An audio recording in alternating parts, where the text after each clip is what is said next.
Bismillahirrahmanirrahim. Assalamualaikum warahmatullahi wabarakatuh. Alhamdulillahirabbil alamin wassalatu wassalamu ala asrofil anbiya'i wal mursalin wa ala alihi wa sahbihi rasulillahi ajmain. Rabbi israh li sadri wa yassir li amri wahlul 'uqdatam min lisani yafqahu qawli. Baiklah teman-teman semua, saya Risma Perlia kali ini akan membahas materi mengenai exception handling, di mana ini merupakan mata kuliah sistem basis data dengan dosen pengampu yakni Pak Suwanto Sanjaya.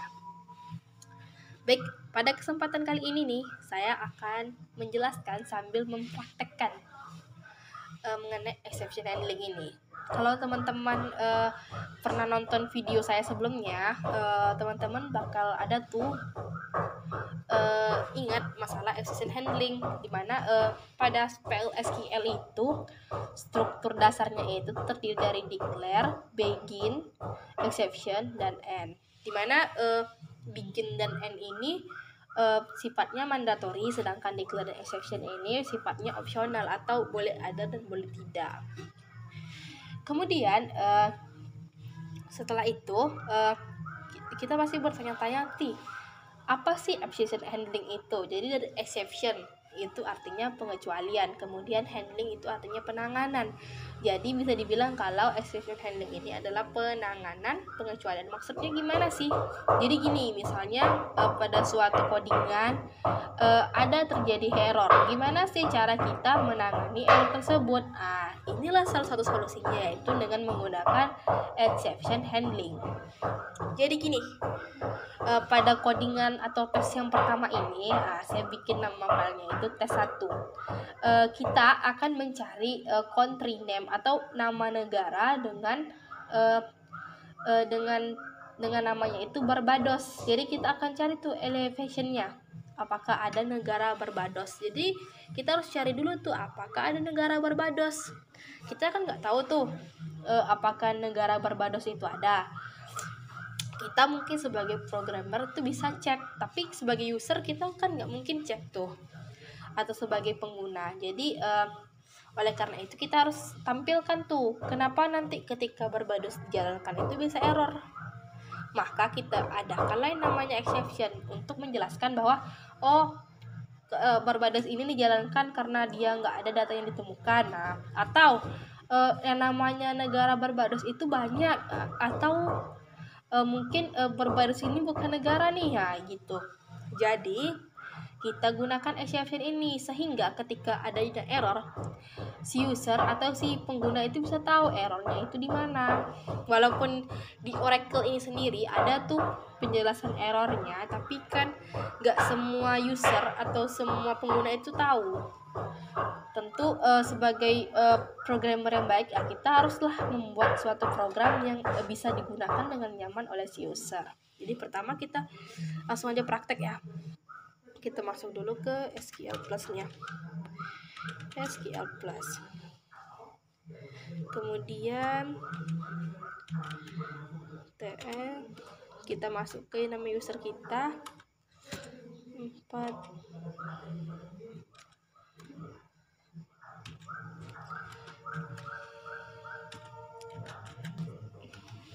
Kita memasukkan passwordnya. Oke.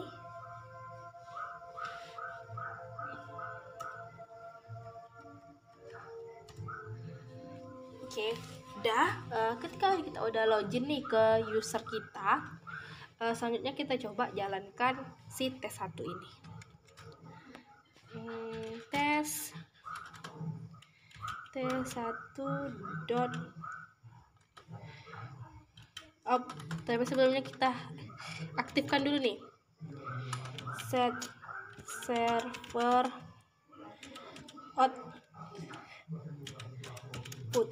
on.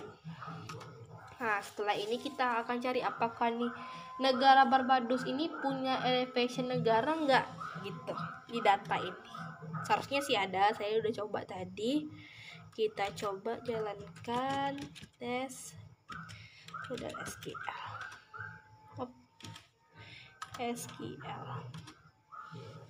Ternyata ada elevation dari kota atau negara Barbados itu adalah 336.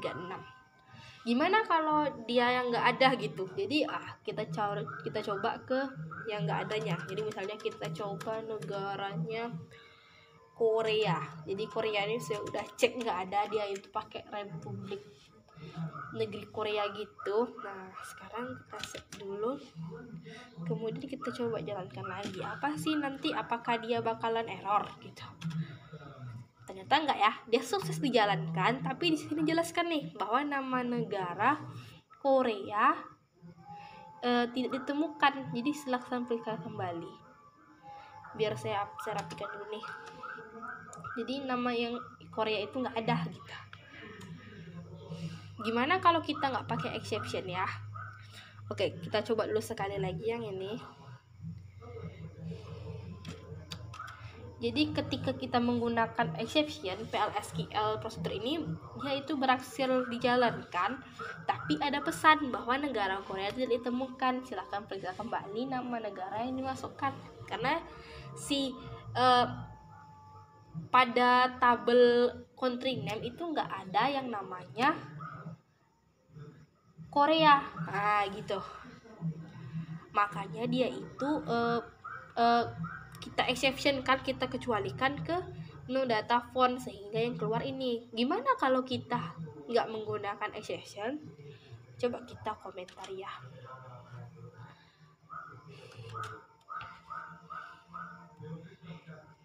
Kita beri komentar.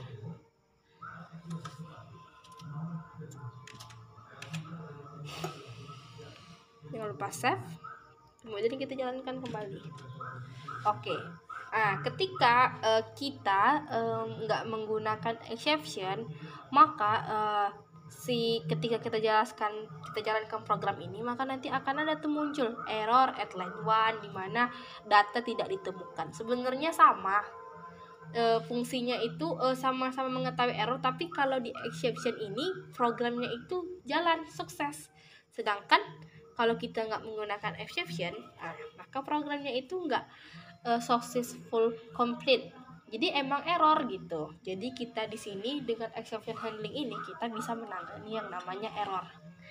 Kemudian gimana kalau sekarang kita menggunakan cara yang lain? Jadi di sini ada yang namanya kita menggunakan pragma, dan kita menggunakan tapi exception insert except. Ini pada kasus kali ini kita akan mencoba memasukkan data dari data ke tabel department, di mana kita akan memasukkan ID-nya itu 200 dan department name-nya itu 0. Jadi gini, si department name ini nggak boleh kita isi dengan 0. Maka kalau kita jalankan tanpa si exception, otomatis dia itu bakalan error, karena si department name ini sifatnya mandatory, nggak boleh dinolkan. Oleh karena itu, supaya nggak error, kita bikin si exceptionnya, dimana dari si insert except ini nanti kita akan munculkan perintah bahwa dia itu insert pilot. Jadi penginsertannya itu gagal gitu, karena si department ini tidak boleh 0. Coba kita jalankan ya.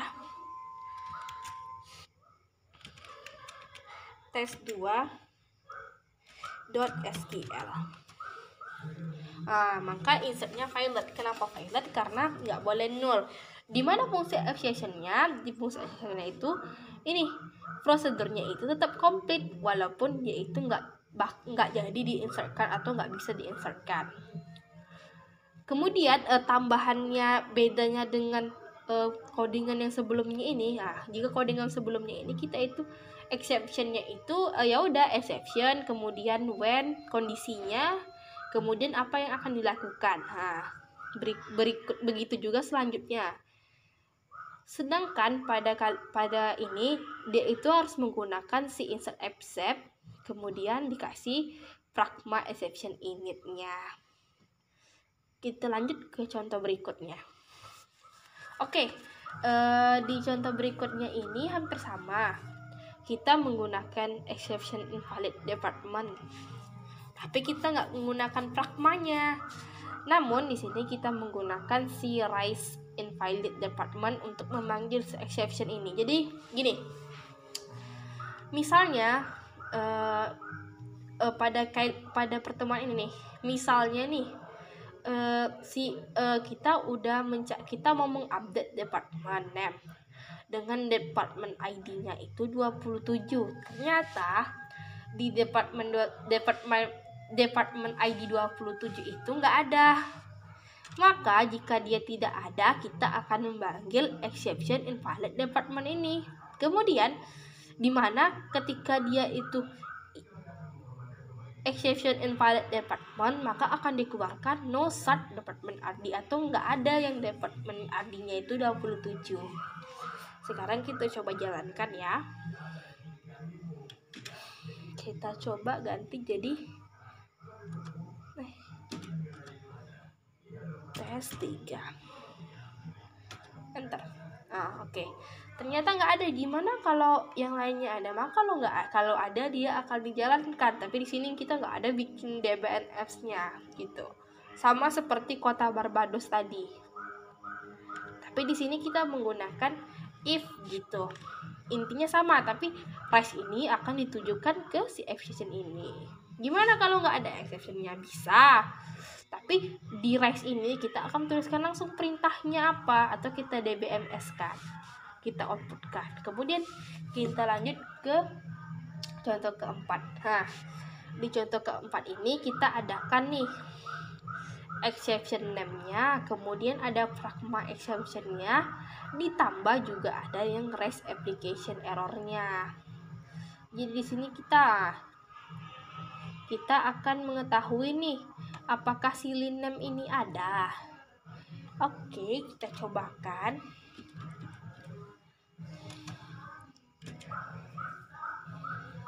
Kita enter. Ternyata si name ini nggak ada. Ketika dia nggak ada, maka dia akan menampilkan si name ini nggak ada loh gitu. Jadi gimana nih? Jadi boleh valid last name yang ada itu cuma ada namanya Abel, Bell, kemudian ini Davis dan lain-lain. Berarti si name nggak ada. Silakan pilih yang ini aja gitu. Gimana kalau kita ganti namanya ya? Misalnya nih, saya mau hapus yang namanya nih Taylor. Jadi saya coba ya, kita ganti ini jadi Taylor.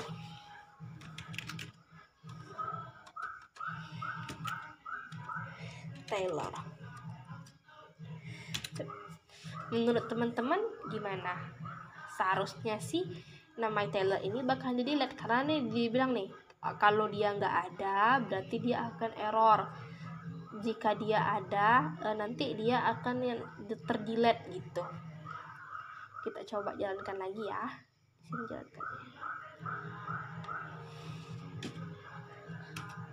Oke, dia ter-delete. Kemudian ketika kita jalankan lagi, karena dia ke-delete, tentu dia itu dalam kondisi tidak ditemukan. Maka dia ketika dia tidak ditemukan, dia akan tunjukkan itu lagi. Ternyata ini loh yang masih valid gitu. Jadi kalau yang exception ini, selain dia itu bisa memberikan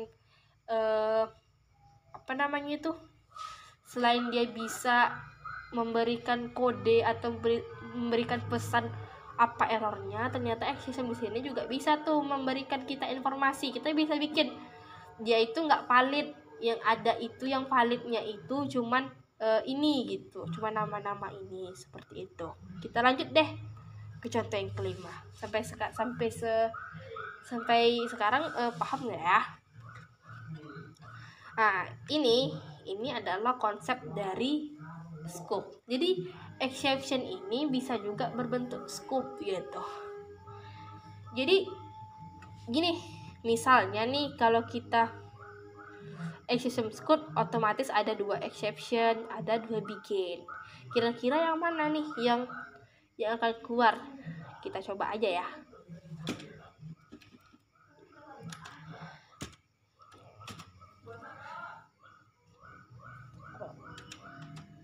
Ternyata yang keluar adalah message 4. Kenapa? Karena gini, kita tuh kan nggak ada tuh kondisi apa yang mengharuskan terjadinya si exception ini gitu.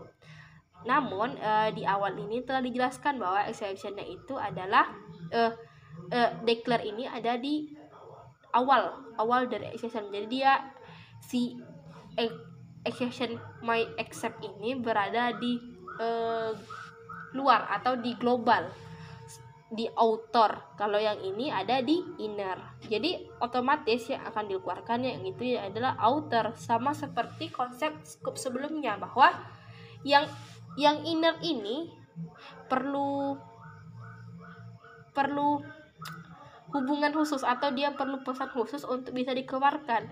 Sedangkan yang global ini umum, bisa diakses oleh siapapun. Nah, seperti itu. Kita coba ke yang tambahan nih. Jadi saya ini ada membuat namanya file itu tambahan SQL. Tambahan SQL di sini cuman penjelasan lebih gitu. Jadi selain fungsi-fungsi seperti no data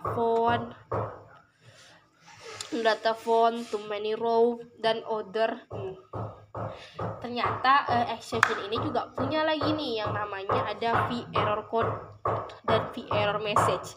Jadi message yang akan keluar ini sama seperti kode error. Jadi misalnya kita jalankan yang ini tadi ya, yang kita jalankan yang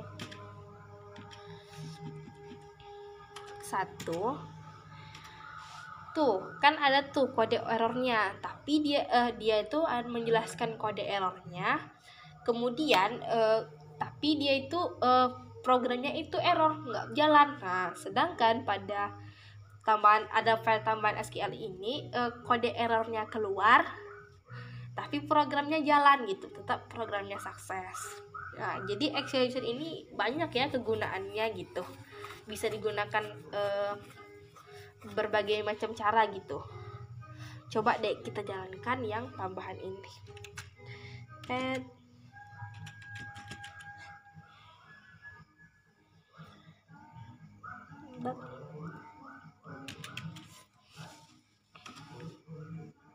Oke, jadi di sini programnya sukses ya, tapi di sini juga menunjukkan nih kodenya. Jadi kita kan sebagai, kalau kita bikin exception sendiri biasanya kita nggak akan ketemu nih kodenya. Tapi dengan perintah ini kita akan tahu kodenya apa dan apa besarnya. Baik, mungkin segitu penjelasan saya mengenai exception handling. Mohon maaf bila ada kesalahan atau